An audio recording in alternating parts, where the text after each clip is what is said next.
Thank you, Amelia, for reading the letter and also that great introduction. After reading the complaint letter, our group found that there were potential ethical concerns brought up by the patient. One of them was the conflict of interest in the multiple relationships.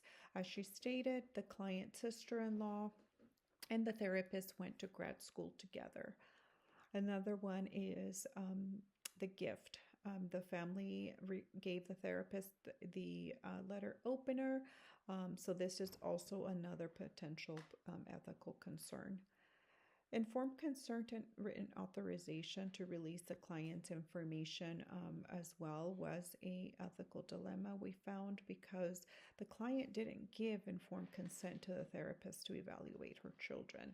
They also stated that the therapist shared information from their sessions in court. Which brings us to another potential ethical issue, which is testimony in legal proceedings and avoiding conflicts.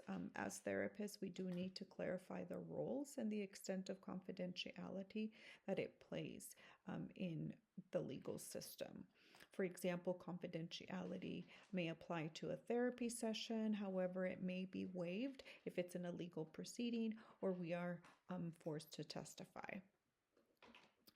With the legal proceedings, we also felt that there should be a separation from the evaluation of therapy.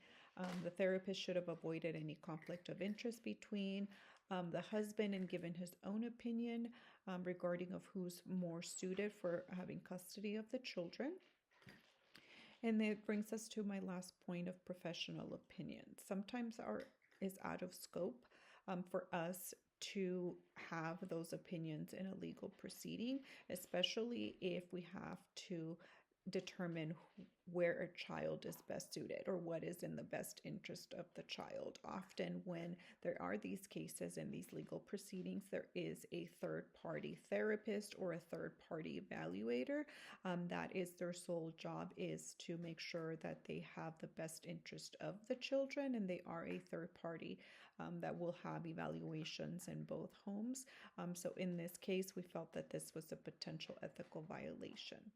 Now, on the next two slides, my two group mates, Heather and Linnea, will go over what the actual ethical violations were according to the ethics.